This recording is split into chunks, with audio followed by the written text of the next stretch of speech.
मैंने भोजपुरी में एक गीत लिखी थी, वो गीत आपके सामने रखता हूं। मंदी का दौर था, कंपनी से बैठा दिया गया था। क्या गीत है देखिए।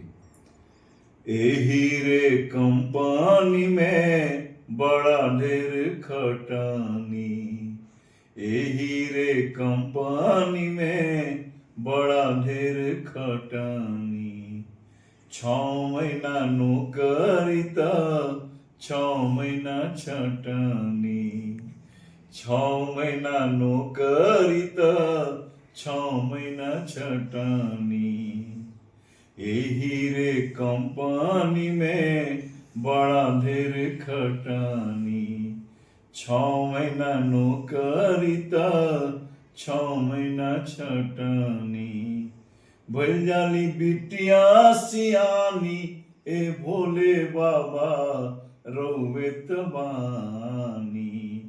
भइल जाली बिटिया सियानी, ए भोले बाबा रउवे त बानी।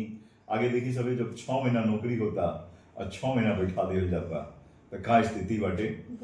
मिले नाही बिजूरी हो, मिले नाही पानी, मिले नाही बिजूरी हो, मिले नाही पानी। घरवा उदास लगे सुखल बा चुहानी, घरवा उदास लगे सुखल बा चुहानी। भइल जाली बिटिया सियानी, ए भोले बाबा रउवे त बानी।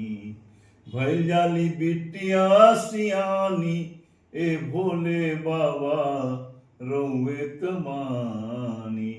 एक बार मेरे एक मित्र हैं मिश्रा जी, उन्होंने कहा कि संजय जी गीत तो अच्छा है, कुछ रिटायर लोगों को भी लिख दीजिए। हाँ, तो रिटायर लोगों को मेरे एक घटना घटी थी। चूंकि मैं चिकित्सक हूँ, तो एक घटना हुई थी कि एक पुत्र जो है ना, पिता का इलाज नहीं करा पा रहा है। तो मैंने 2 पंक्तियां जोड़ी थी, देखिए कितनी मार्मिक पंक्तियां हैं। रिटायर भइले आँख पथराइल, बाबा रिटायर भइले आँख पथराइल। रौरे सहारा बोले जिंदगी में आई। एकदम सत्य घटना है। बाबा रिटायर भइले आँख पथराइल, रौरे सहारा बोले जिंदगी में आइल।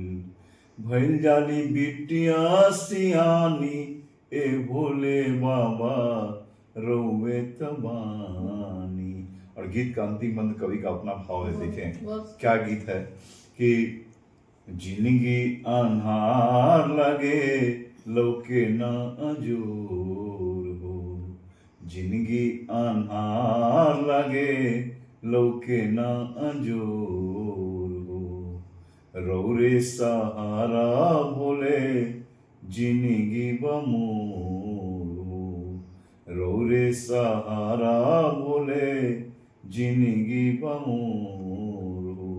काहे से कि भइल जाली बिटिया सियानी, ए भोले बाबा रउवे त बानी।